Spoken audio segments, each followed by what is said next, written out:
Hello नमस्कार दोस्तों, स्वागत है आप सभी का टेड टॉक्स पे। मैं अपर्णा और आज हम लोग करेंगे यूपी ट्रिपल एससी के लिए जो आपका एग्जाम होने वाला है इंपॉर्टेंट क्वेश्चंस को। तो देखिए रोज ये क्लासेस चलेंगी और हर क्लास में आपको लगभग 30 प्रश्न मिलेंगे जो जीके से संबंधित होंगे, इंपॉर्टेंट होंगे, आपके एग्जाम में आ सकने वाले इंपॉर्टेंट प्रश्न होंगे। तो आप सभी क्लास अटेंड करिएगा, आज से रेगुलर क्लासेस होंगी। तो पहला प्रश्न है कि ईसा पूर्व 483 में प्रथम बौद्ध संगीति राजगृह में हुई, इसकी अध्यक्षता किसने की? तो देखिए इसकी अध्यक्षता की थी महाकश्यप ने। जो प्रथम बौद्ध संगीति राजगृह में हुई थी 483 ईसा पूर्व में, उसकी अध्यक्षता किसने की थी? कश्यप ने की थी।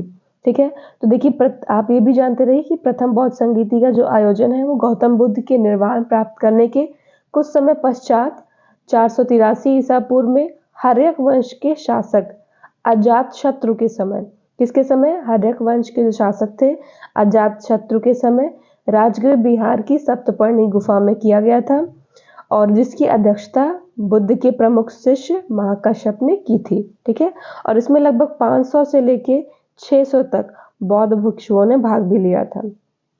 अगला प्रश्न नंबर 2 है, लेखकों की सिंधु घाटी सभ्यता के दृष्टिकोण पर विचार करें और चुनें कि कौन सा सुमेलित नहीं है। तो गॉर्डन चाइल्ड ने कहा कि सिंधु घाटी के लोग सुमेरियन प्रजाति के थे, सही है। आर.डी. बनर्जी द्वारा सिंधु घाटी के लोग द्रविड़ थे, सही है। डॉक्टर गुहा सिंधु लोग मिश्रित प्रजाति के थे, ये भी सही है। फिर अगला है कि जॉन मार्शल सिंधु लोग मंगोलियन प्रजाति के थे, तो देखिए ये गलत है। तो सेकंड में आपका ऑप्शन नंबर डी सही हो जाएगा कि यही सुमेलित नहीं है। प्रश्न नंबर 3 पूछ रहा है कि बंगाल में स्थायी बंदोबस्त की शुरुआत किसने की थी? तो देखिए बंगाल में स्थायी बंदोबस्त की शुरुआत किसने की? लॉर्ड कॉर्नवालिस ने की थी। देखिए भू राजस्व की वसूली के लिए स्थायी बंदोबस्त की व्यवस्था 1793 ईस्वी में उस समय के यानी तत्कालीन गवर्नर जनरल लॉर्ड कॉर्नवालिस द्वारा सबसे पहले बंगाल प्रेसिडेंसी में लागू की गई थी। अगला प्रश्न है, आगरा किसने स्थापित किया था? देखिए आगरा शहर जो है वो सिकंदर लोदी ने बसाया था। कब बसाया था? सन 1504 ईस्वी में, और ये 1526 से लेकर 1658 तक मुगल साम्राज्य की राजधानी भी था। अगला प्रश्न नंबर 5 पूछ रहा है कि पानीपत का जो तृतीय युद्ध था वो कब लड़ा गया? तो देखिए पानीपत का तृतीय युद्ध सन 1761 ईस्वी में अहमद शाह अब्दाली और मराठों के बीच लड़ा गया था। अगला प्रश्न है, स्वतंत्रता आंदोलन के दौरान आम जन को राष्ट्रवाद की भावना से भर देने वाला प्रसिद्ध गीत सारे जहां से अच्छा हिंदुस्तान हमारा लिखा गया था। तो ये लिखा था मोहम्मद इकबाल ने। 1905 में मोहम्मद इकबाल द्वारा लिखा गया था और इस गीत को उन्होंने सबसे पहले लाहौर के सरकारी कॉलेज में पढ़कर सुनाया था। अगला प्रश्न है कि शीत युद्ध के संबंध में कौन सा कथन गलत है पूछा जा रहा है।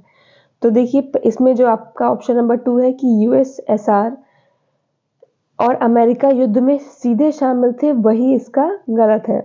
तो इसका में क्या सही हो जाएगा? Option number 2। 1888 में इलाहाबाद में आयोजित हुए भारतीय राष्ट्रीय कांग्रेस के चौथे अधिवेशन में प्रतिनिधि के रूप में किसने भाग लिया था? तो भाग लिया था लाला लाजपत राय ने।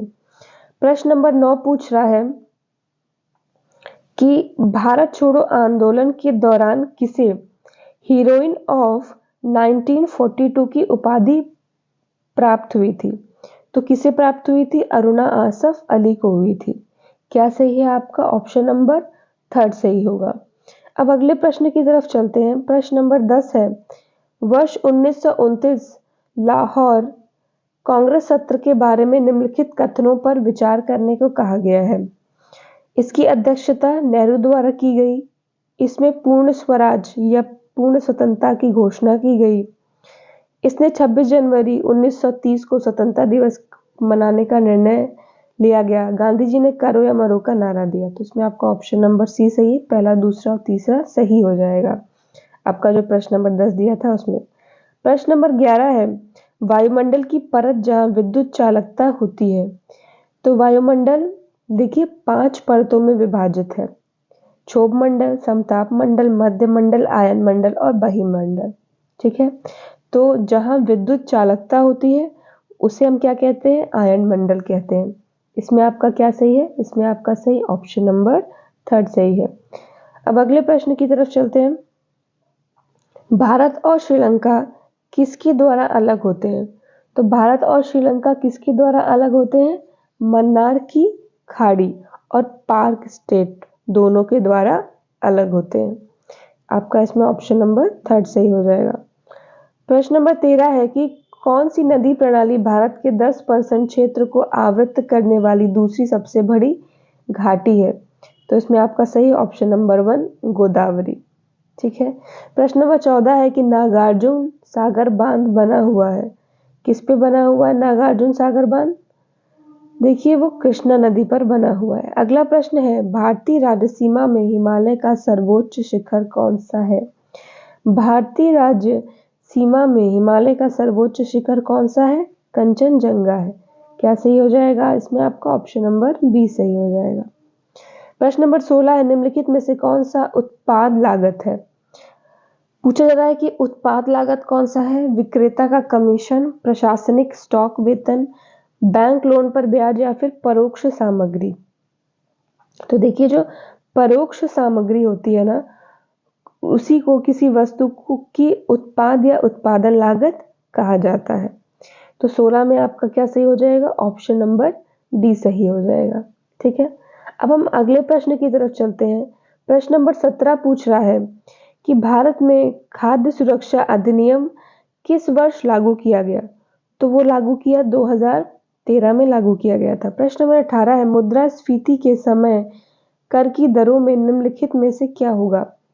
तो मुद्रास्फीति के समय कर की दरें क्या होती है? हमेशा बढ़ जाती है, वृद्धि हो जाएगी। ऑप्शन नंबर 1 सही है। प्रश्न नंबर 19 है जनसंख्या का सिद्धांत निम्नलिखित में से किस अर्थशास्त्री ने दिया था? किसने दिया था? रॉबर्ट माल्थस ने दिया था। माल्थस का ही जनसंख्या का सिद्धांत हम लोग पढ़ते हैं ना। फिर अगला प्रश्न है कि NLRMP का तात्पर्य है, इसका क्या मतलब होता है? देखिए इसका मतलब होता है national land records modernisation programme. क्या सही है इसमें आपका? इसमें आपका ऑप्शन नंबर बी सही है। अगले प्रश्न की तरफ चलते हैं। पूछा जा रहा है कि राज्यों के पुनर्गठन के लिए बने राज्य पुनर्गठन आयोग के अध्यक्ष कौन थे? तो कौन थे राज्यों के पुनर्गठन के लिए जो बने थे उसके अध्यक्ष कौन थे? फजल अली थे। क्या सही हो जाएगा? इसमें आपका ऑप्शन नंबर बी सही हो जाएगा। अब देखिए अगला प्रश्न है। अगला प्रश्न पूछ रहा है प्रश्न नंबर 22 कि नागरिक चार्टर में क्या शामिल है? 22 क्या पूछ रहा है कि नागरिक चार्टर में क्या शामिल होता है? तो देखिए प्रासंगिक कार्यालय का नाम, फीस का विवरण, प्रस्तुत किए जाने वाले दस्तावेज, ये सभी किसमें शामिल होते हैं? नागरिक चार्टर में शामिल होते हैं। अगला प्रश्न है लोकसभा के स्पीकर के चुनाव की तिथि किसके द्वारा निर्धारित की जाती है? प्रोटेम स्पीकर, राज्यसभा अध्यक्ष, संसदीय मामलों के मंत्री या इनमें से कोई नहीं।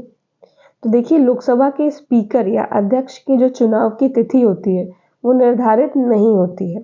जो लोकसभा अध्यक्ष का चुनाव होता है वो चुनावी प्रक्रिया के बाद लोकसभा के निर्वाचित सदस्य में ही किया जाता है और इसका कार्यकाल 5 वर्ष का होता है। तो इसमें 23 में आपका ऑप्शन नंबर डी सही हो जाएगा कि इनमें से कोई भी नहीं। अगला प्रश्न है राज्यसभा के सदस्य चुने जाते हैं एकल हस्तांतरी वोटों का प्रयोग कर राज्य और क्षेत्रीय विधायिका द्वारा अप्रत्यक्ष रूप से चयनित होते हैं। प्रश्न नंबर 25 है कि निम्नलिखित में से किस राज्य या संघ शासित क्षेत्र में एक उभय उच्च न्यायालय है? तो वो किसमें पाई जाती है? पंजाब, हरियाणा और चंडीगढ़ में पाई जाती है। प्रश्न नंबर 26 पूछ रहा है बारिश की बूंदें किसके कारण गोल होती हैं? तो देखिए बारिश की बूंदें जल के पृष्ठ तनाव के कारण गोल होती है। तो 26 में आपका क्या सही हो जाएगा? 26 में आपका ऑप्शन नंबर डी सही हो जाएगा। अब अगला प्रश्न पूछ रहा है कि गुप्त ऊष्मा को मापा जाता है। देखिए गुप्त ऊष्मा क्या है? ऊर्जा की वह मात्रा है जो एक स्थिर तापमान पर एक चरण यानी स्टेप संक्रमण के दौरान अवशोषित या जारी की जाती है और इसे हम मापते हैं जूल प्रति किलोग्राम में। आपका ऑप्शन नंबर 1 सही है। अगला प्रश्न है जब बेकिंग सोडा को गर्म किया जाता है जल में या मिलाया जाता है तो क्या बनता है? तो बनता है कार्बन डाइऑक्साइड बनता है। हाइड्रोजन परमाणु की परमाणविक त्रिज्या कितनी होती है? वो होती है 27 pm होती है। अंतिम प्रश्न है आज की हमारी क्लास का कि मानव हृदय के दाएं हिस्से में क्या होता है? डीऑक्सीजनरेट रुधिर होता है। ऑप्शन नंबर सी होता है। तो देखिए इस तरह हमारी आज की क्लास खत्म होती है। आज हमने 30 नए प्रश्नों को किया। आई होप आप लोग को क्लास पसंद आई होगी। तो हम आपसे मिलते हैं अपनी अगली क्लास में। तब तक आप लोग अपनी तैयारी करते रहिए। आप सभी को आपकी तैयारी के लिए बहुत बहुत बेस्ट विशेस। आज पूरे आत्मविश्वास के साथ, लगन के साथ तैयारी करिए। हम आपसे मिलते हैं अगली क्लास में। तब तक आप सभी को नमस्कार।